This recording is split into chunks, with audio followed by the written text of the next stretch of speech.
Welcome back. If you just joined us, you're watching the news at 10 on Channels Television, coming to you from Lagos. A reminder of our major stories tonight. Air Force team investigating the accidental bombing in Ran arrives in Borno State on a fact-finding mission. Barely 3 days after a peace deal between Fulanis and natives of southern Kaduna, one person is killed in a fresh attack in Zankan, a border town between Kaduna and Plateau states. Professor of International Law Akin Oyebode disagrees with Northern leaders on the ownership of the nation's oil, insists principle of burden and benefits must go together.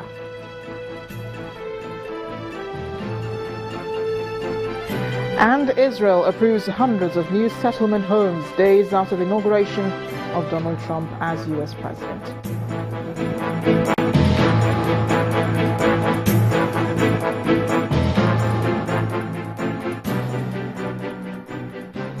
For more now top stories and others, please visit our website channelstv.com and youtube.com/channelsweb.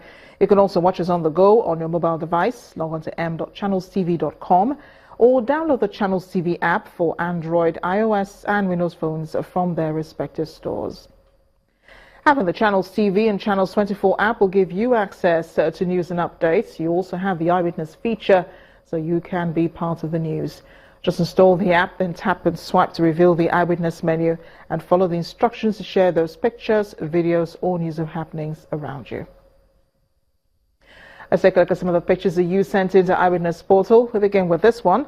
It's from Jalingo, the Taraba state capital. It shows the state of a building which, according to our Eyewitness reporter, is the state library. The appeal here is for the state government to encourage learning and development by putting the facility back in order. Our next picture comes from Ibadan in Oyo State. It shows a portion of a building on fire on Felele Road. Our Eyewitness reporter is warning against indiscriminate burning close to buildings, especially during the Harmattan season. From Ayobo in Songota, Osun State, comes this image. We see a car passing through a flooded road. Our Eyewitness reporter in Ogun State, I'm being told. Our Eyewitness reporter says this is the case whenever it rains in the area. He warns authorities to take advantage of the absence of rain to fix the road as well as the drainage system. Our journey ends in all the way Europe. We're in southern Italy, I believe, where we see a road covered in snow on the sides. Our Eyewitness reporter thought to share what has become a common sight in many cities in Europe due to freezing temperatures which have been dropping since last week. Thank you for sending in those pictures and keep them coming. Renowned Professor of International Law Akin Oyebode has been speaking on claims by some northern elders that the oil resources of the Niger Delta should be controlled by them because of their vast land. Describing the arguments as mischievous and provocative, Professor Oyebode says the principle of burden and benefit provides that when a people suffer degradation and pollution as a result of oil exploration activities, they should also have the privilege of enjoying the benefits from such activities. Our correspondent, Olu Phillips, reports.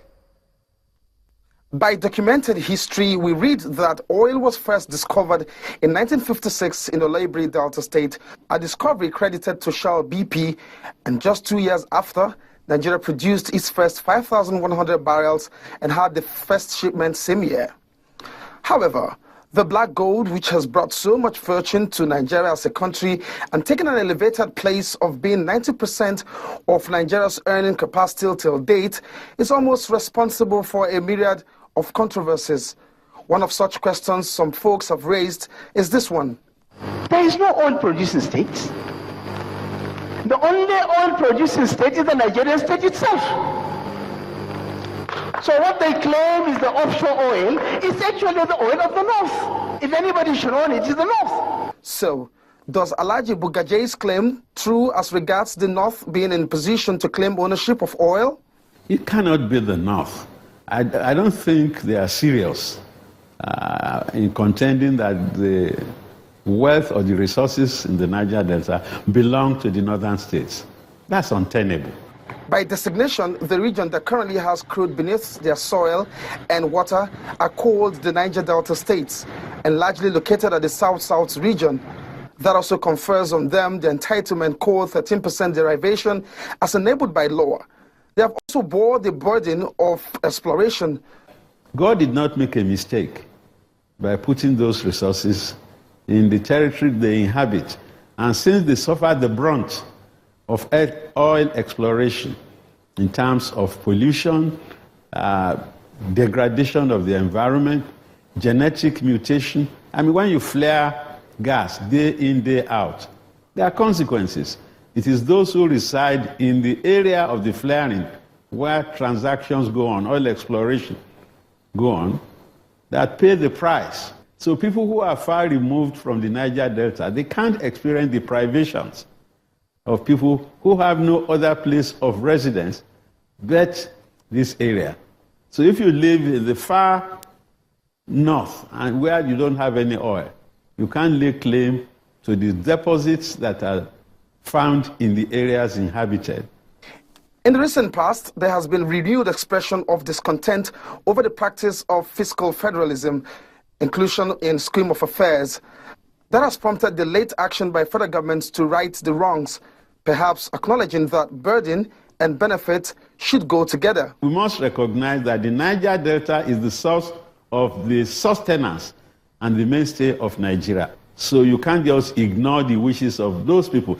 So I think Nigeria has to face up to the reality, tell ourselves common truths that we are interdependent and we have to accommodate the needs and interests of all Nigerians because it's not fair.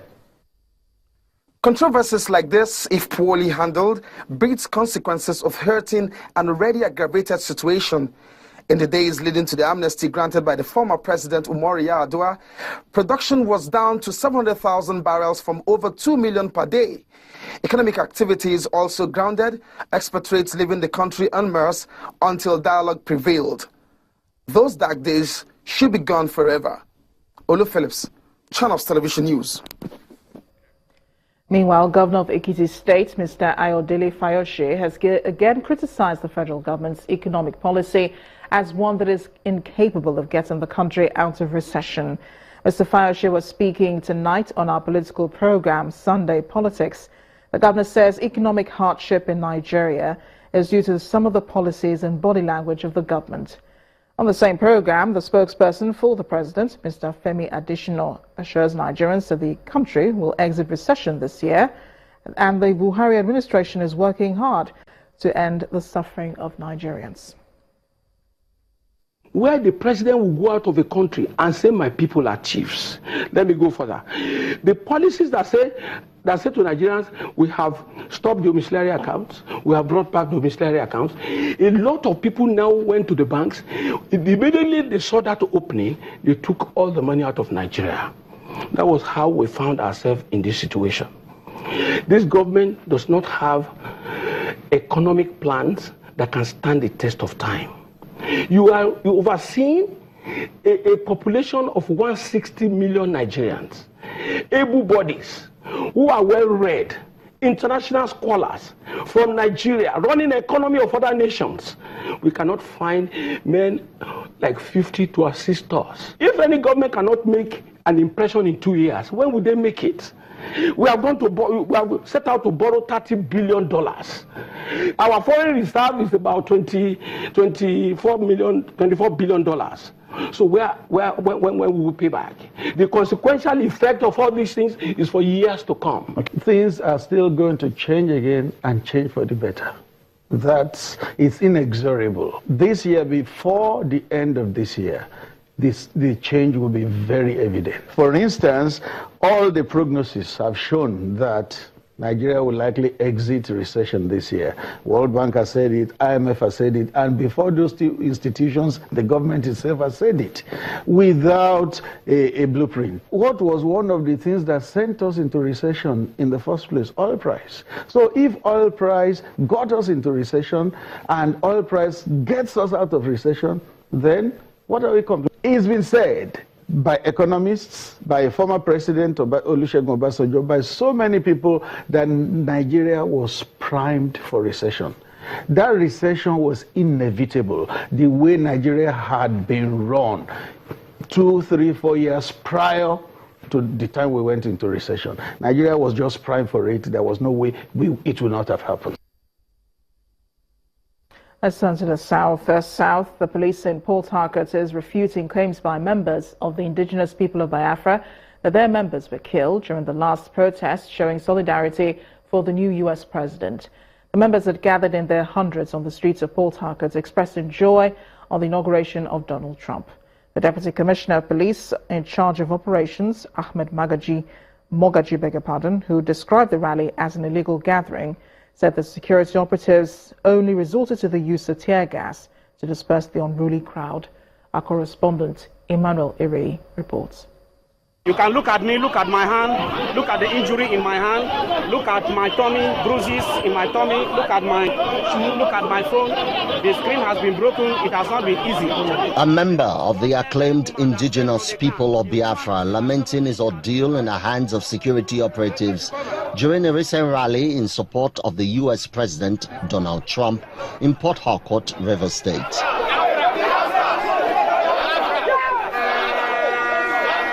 And following alleged reports of attack and killings of the protesters by security operatives, the Deputy Commissioner of Police in charge of operations in the State Police Command, Ahmed Mogaji, informs journalists in his office that contrary to claims by the group, their actions were an affront to the Nigerian state. Preventing law-abiding citizens from going about their lawful businesses and also cause untold hardship to the entirety of the populace. In an effort to disperse the rampaging groups, reasonable force, which is the deployment of tear gas, was used.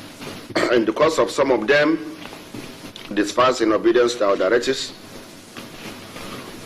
while others violently continues with the intention of actualizing their illegal purpose. Consequently, about 65 persons of them suspected to be members of IPOB were arrested.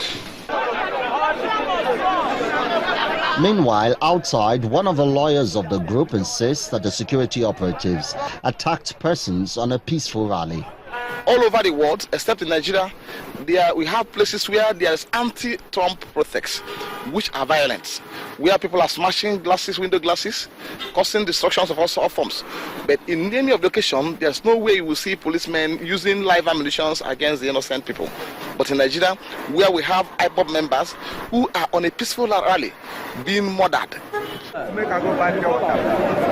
It may not be exactly clear the link the group has with the U.S. president, but as far as the police is concerned, holding protests without first obtaining permits from them is an affront of the law of the nation. Emmanuel Iri, Channels Television News.